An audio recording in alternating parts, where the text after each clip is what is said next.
G'day, welcome back to the channel. Today we're out here in the doghouse, and after last week's video I got to thinking, what's the number one barrier from stopping people getting into kegging? Now, whether you're a new brewer or someone who's been bottling beer for years, I reckon the number one reason has to come down to cost. But what if I told you that you could get into kegging for under 200 bucks? Sure, you could spend $500, maybe $600 on an all singing, all dancing setup, but let's be real, with the price of everything going up, that's out of reach for a lot of people. And honestly, in many cases, all that extra bling is just that, just bling. Now don't get me wrong, nobody loves shiny stainless more than me. I make Elton John look like he's got subtle taste. Just have a look at behind me.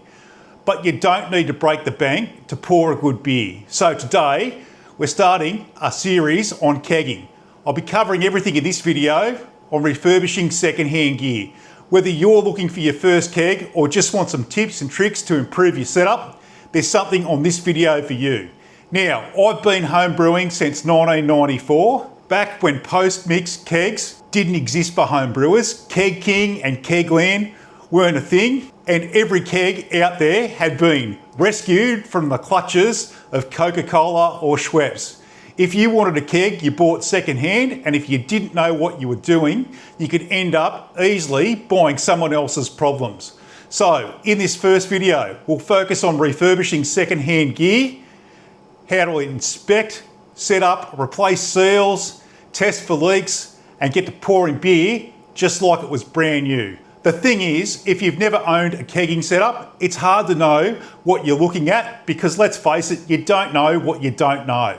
Stick around and that won't be you. You'll be able to understand exactly what will be required to bring second-hand gear back up to speed, and that'll give you an advantage when you're negotiating a price with any seller. Let's dive over and have a look at the 80 buck setup that I bought at a garage sale this weekend. So this is what we picked up at the garage sale this morning. Look, I paid $80 and I got myself two 20 litre or 19 litre kegs, a Pluto gun, which has got a bit missing, you can see if we can sort that out, a regulator with broken gauges, and that's not necessarily a deal breaker. These Harris regulators, they're a really good brand, as well as a gas bottle. So let's get into it, I suppose.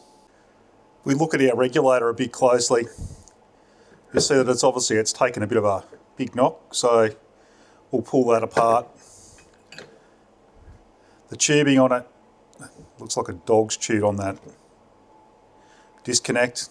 It's pretty bad, we can replace that. The pressure washer's gone.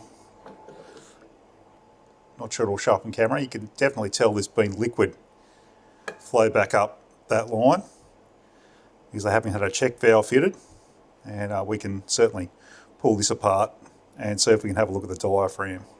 Now, our beer gun, that came with about a 30 centimetre length of beer line, and it's sloppy because it's missing one of the nuts up the top, just here. So if we can find something stainless to fit it. We also got two random bits of used beer line with stuff still inside it. That can just go straight in the bin. Righto, our kegs themselves, they're not too bad a shape. What you're looking for, I guess, is massive external damage or rust. When you're shopping around, don't worry too much about posts. They can be replaced, lids can be replaced, seals can be replaced.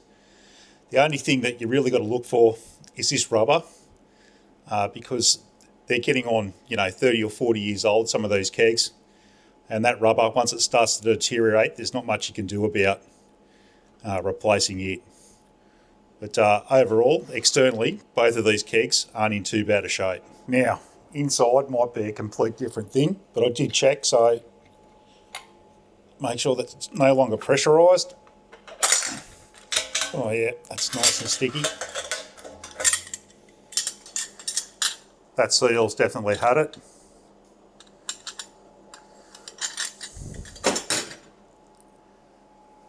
Right, let's bring you in closer so you can have a look. And you can see it's pretty grungy in there. But what you're really looking at, what you really want to look for, is any kind of rust, particularly around the welds. You can see that's got some chunky bits in there. It actually smells really funky. This particular keg, I don't know if it'll show up on the camera, it says Beverage Products, Tulsa, Oklahoma. Alright, so that gives us an indication that the fittings on these will be in imperial, not in metric. So to get the posts off, we're going to come in with the 7/8 ring spanner. I know from experience that that's what fits these. And, you know, these last came off on the 12th of Never. Now, one thing you will note with these Cornelius kegs is that there's a patterned post. That's your gas post. The plain hexagonal post is your liquid post on these. On the newer Cornelius, Kegging, Kegland kegs, the gas post is marked by a notch, and I'll show you the difference of that. All right, so once we've got them backed off, we'll just back these out all the way. You can see that they come as one complete unit. I'll pull that apart in a sec. All right. Oh, yep. See our diff tube out. See, that's going to need a pretty good clean, both inside and out. As well as our gas tube. Oh, that last came out of the keg on around about the 12th of Never. And that'll need all new seals as well. Same with these seals. On top of the post, you can see they're all pretty perish, but we can certainly change them out. All right. That can go in there. We're going to give that a rinse out. And you can see that rubber is actually sticking to the lid. We'll go through and we'll change out all the seals as a matter of course. Let's just go get some hot water and get it in there. I've just given it a quick rinse, but we'll move on with the big guns. So let's talk about what's okay to use on stainless steel. As a new brewer, a keg is probably the first piece of stainless steel that you're ever going to own as far as brewing equipment goes. So there's certain guidelines that we need to follow when we're using chemicals on the stainless steel. So what's okay? Anything that's sodium bicarbonate based is okay to use on stainless steel. It's okay to use caustic. Shout out to you, Greg, Homebrewers Warehouse. This is a fantastic product. You just got to be careful with it, especially if you've got little ones around. It's caustic and it's no joke. But then again, nothing cleans like it. As far as sanitizers go, Iodophor's okay, Star Sand's okay. When we're dealing with rust, a great product I've found to use is Barkeeper's Friend, either the liquid or the powder. You just pick that up at Woolies. You can also use citric acid, and I picked mine up from a Whole Foods retailer here in Townsville. It's much cheaper than buying the small containers from Woolworths.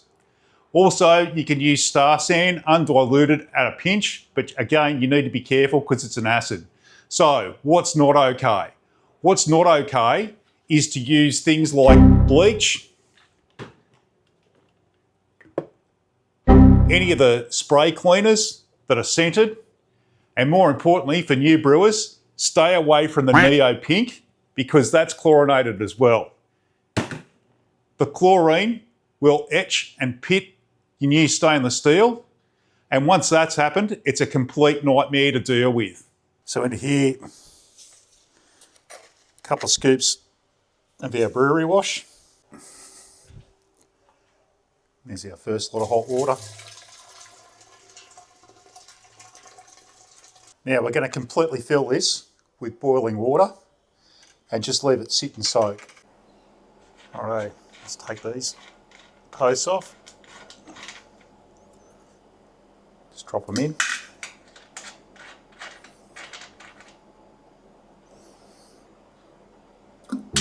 And we're just going to let that sit and soak for about an hour and a half. Righto, while that keg's soaking, let's see if we can crack on and give this regulator a bit of a clean up. Right, so first thing we're going to do is we're going to get rid of that line. We're not going to use it, and we're probably not going to use that disconnect either. Looks like a dog's chewed on it. All right, so our regulator itself, you can see that the gauges have a pretty nasty drop. Now, with these Harris regulators, that's not necessarily a deal breaker. You can get spare gauges, and I've got a spare couple because I actually own a Harris regulator, and we'll replace these. Also, if we have a look at our line itself, you can see that it's had liquid up in there, so we're going to have to pull this regulator apart and have a look at the actual diaphragm. So I guess the first thing we'll do is we'll back our handle right out and come in with a 27mm socket.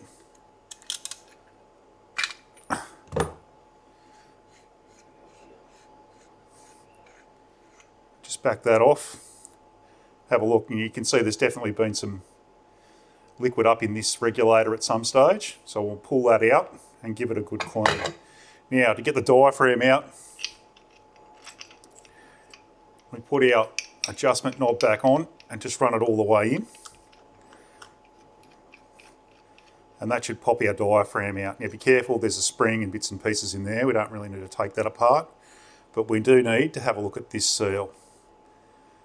So yeah, I'll give that a quick wipe over and get it all put back together. Now, these gauges need to come off here, and we do that with just a spanner, just lefty loosey, righty tighty.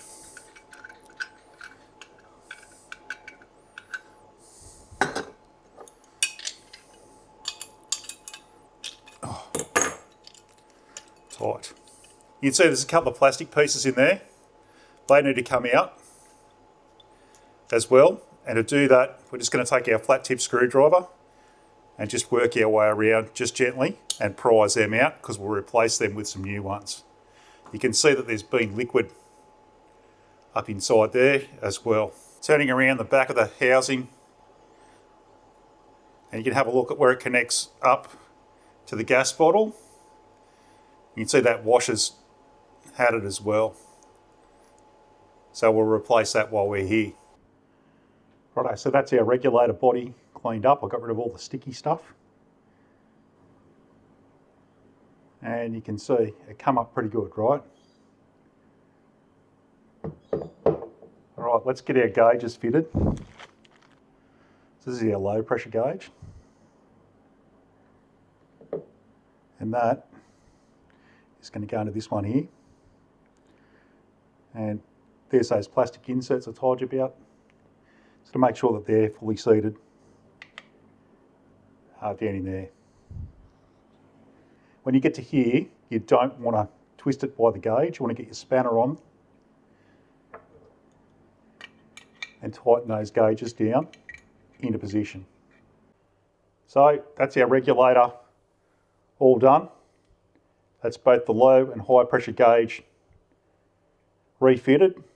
We've also cleaned the internals as well as the diaphragm. And while I was there, I got rid of all that horrible sticky beer stuff that was on the outside. And I've also changed out that compression washer at the back so that we'll get an effective seal on our gas bottle. So I guess the next thing we've got to do is sort out our gas line. Now to do that, we're going to use our 9.5mm or 3/8 tube. Now, I've got 2 metres here. Don't go too short, because we might want to put this at some stage or at some later stage outside of the fridge, or move it to the outside of an esky if it's a portable system. So let's just move that up to there where it's not going to get damaged. Get rid of this. With our gas line, all I've done is I've wrapped it around an old tall bottle and just held it there with a couple of lucky bands. and that'll give us something to hang on to when we tip boiling water over the top of this to make sure we can shape it into a coil, kind of like an air hose at a garage. Grab our kettle and tip some hot water over the top of that gas line, and after that's cooled down, that's what you should end up with. Something that's going to want to come back to a coil shape, so you don't have massive amounts of line hanging out all over the fridge. To fit our hose to our regulator, all I've done is just run a small crush clamp down on the length of hose. Now, you can use hot water to loosen these ends up. And something I've gotten used to lately is just using a heat gun. You just turn that on, heat up the end, and then we'll push it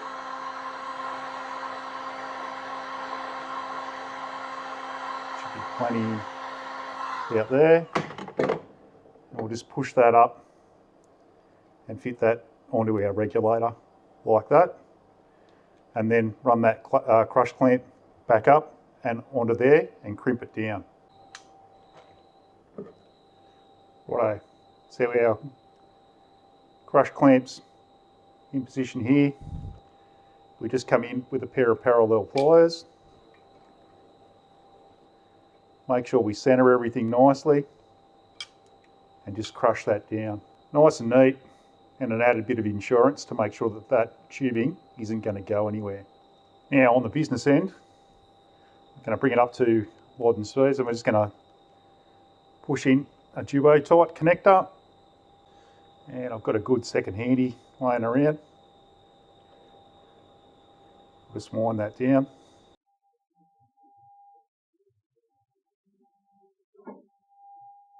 Get hold of that duo-tight with a spanner and just give that quarter of a twist, and that should be us done. Now it's just a matter of fitting that up to our gas bottle we picked up. Winding that on, we'll tighten this up with a spanner and then we'll pressure test everything. Now, before we go turning anything on, we need to make sure that our regulator's back right out.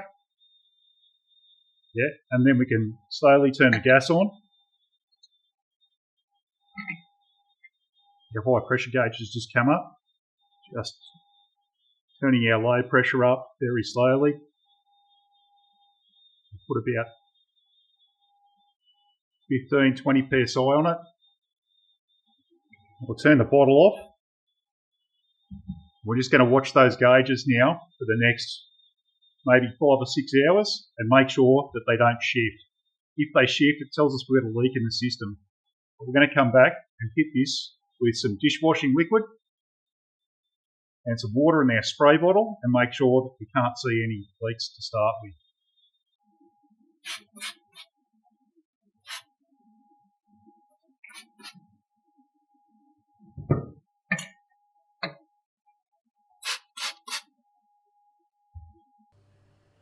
So that's our beer gun sorted out. I've managed to fix that up. I had a spare nut that fit. That's a stainless steel nut, so that's that done. I've also managed to get rid of this absolutely horrible beer line that it came with. And so what I've set this up with is a 3 metre length of beer line with a geotight connection and an MFL liquid disconnect down here. Now, the reason why I started with 3 metres is I don't know what this is going to pour like, and this will make just adjusting that beer line length a lot easier. We can just trim it up and just reconnect the geotight. Generally, when people start out kegging, particularly pouring with Pluto guns, there's a little bit of an art to it, and you're better off starting off slower. Now, all I've done for a bit of management is just 3 cable ties, and that will sit on top of the keg in the fridge. So we're getting there slowly.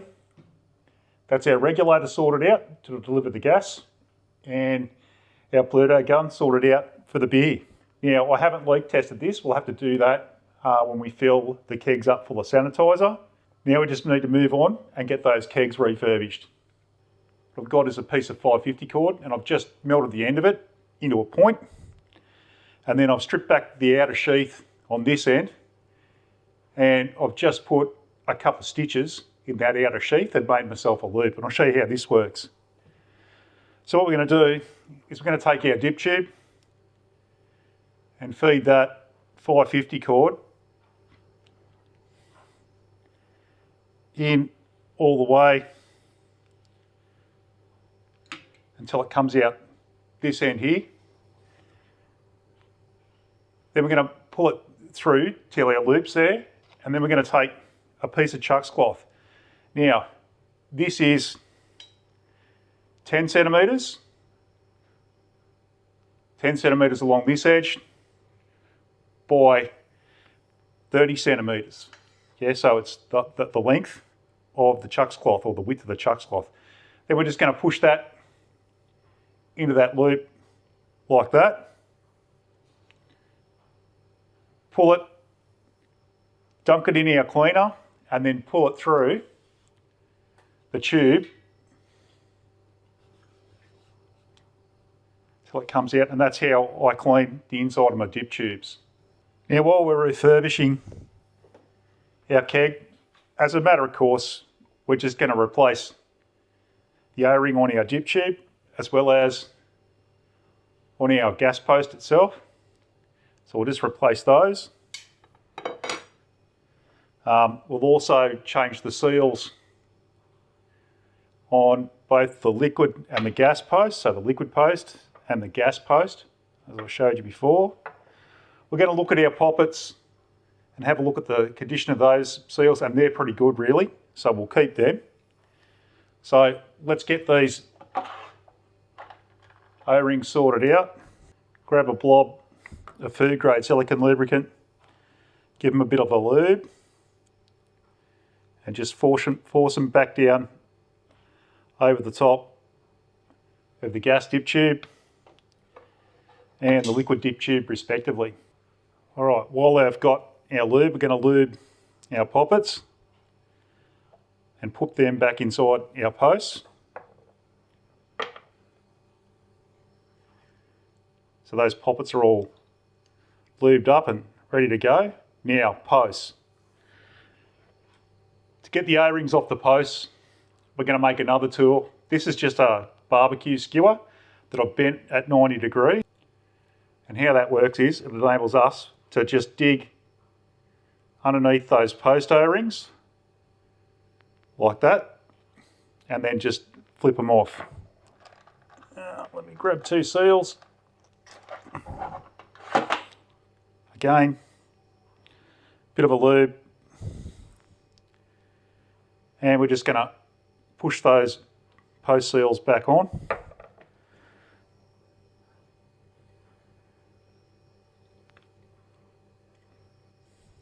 And that should be good to go. Now what we're going to do is put the whole thing back together again. So this has had a complete rinse out, and I've been in there with one of my brushes and I've given it a really, really good clean out. And as you can see, that's come up a treat. So while we're on cleaning, let's talk about other things that you can use on stainless steel. So without getting into the metallurgy too much, just know that stainless steel is an alloy and it comprises of iron and chromium. The chromium, when it oxidises, is what forms a protective layer and stops the stuff from rusting. Now, when we go to clean our stainless steel, it's important that we don't use things like steel wool, because what that'll do is it'll embed itself in the surface and it will rust.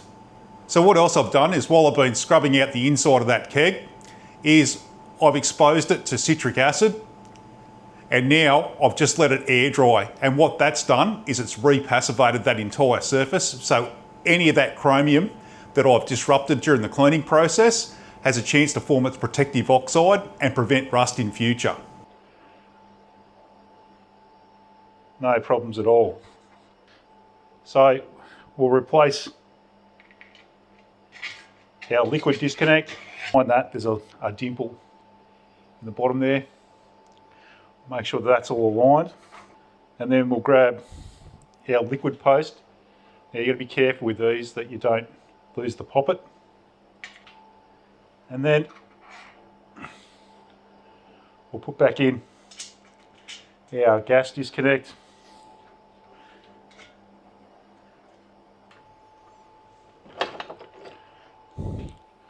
With, again, our 7/8 spanner.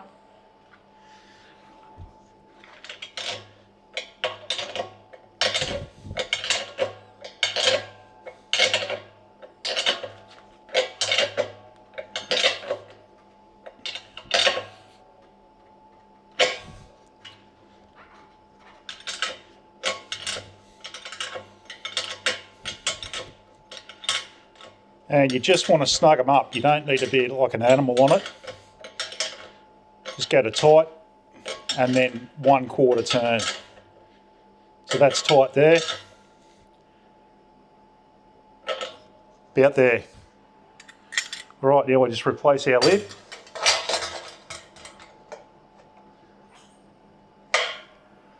Lock that in. Job's a good one. Now we just pressure test it.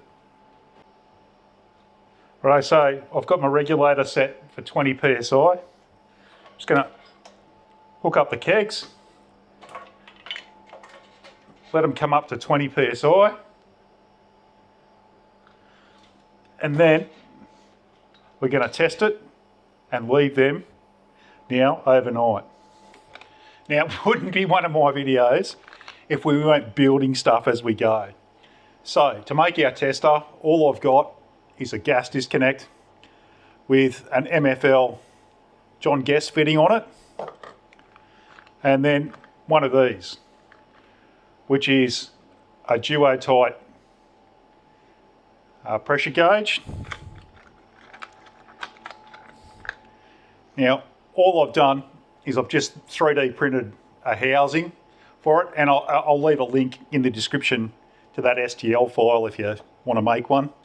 And all you do is just push that into there. And you can see just by pushing that in, it actually creates a bit of a pressure. So push up on that disconnect and there we go. Righto, so over to our kegs. Now, I'll bring you in so you can see, but we'll just push our tester on. Same on this first keg, 21. I've just written 21 psi on the side of the keg in liquid chalk. Now, you don't want to pressure test your kegs with liquid in the kegs, because what's going to happen is you're going to pump CO2 in on top of that liquid, and then CO2, being the sneaky bugger that it is, it'll absorb into the liquid, and that'll result in the pressure dropping, and you'll be chasing leaks that just simply don't exist. The next day. So it's the next morning, we've come out, and the first thing we've checked is our regulator, and you can see that those gauges haven't moved, so that means it's pretty well leak free. Now, it helps to isolate everything when we're putting a new system together, because tracking down a gas leak is hard at the best of times, let alone when you've changed all your seals over. I guess the big thing that you need to understand is regulator drift, and you can see we haven't had any of that. Now, regulator drift happens when the internals of our regulator get gummed up, and or that there's a number of O-rings on the inside of the regulator that sit behind the needle that can get worn out. And what that does is it allows pressure to flow in and around that O-ring from the high side to the low side of the regulator. All right, let's have a look at our kegs. So we'll just turn him on, zero him out, and come up and have a look at our first keg. And you can see that that keg is sitting at, was 21, and it's now reading 21.4. So that's probably because it's hotter out here than it was yesterday, if you can believe it. And this is more accurate than an analog gauge. All right, let's have a look at the second one. And again, it's sitting at 22 so that we know we haven't lost any gas overnight. Right, so the next thing we're going to do is going to weigh these kegs when they're just full of CO2.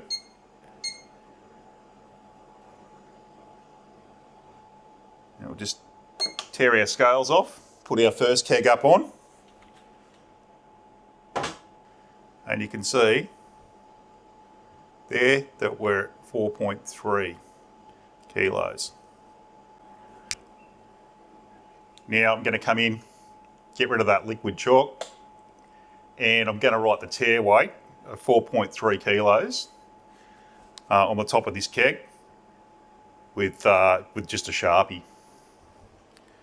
And that'll come in handy later on when we start filling the kegs and we want to know exactly how much weight or how much beer we're putting in the kegs. If you know what the tear weight is in your keg, you can work out how much beer you've actually got left in your keg. And we're just going to repeat that process with the second keg. Now you can see this one is 4.41. So again, we'll just repeat that process. So the last thing we're going to do is we're going to do a hydro test. Now to do that, we're going to depressurise the keg.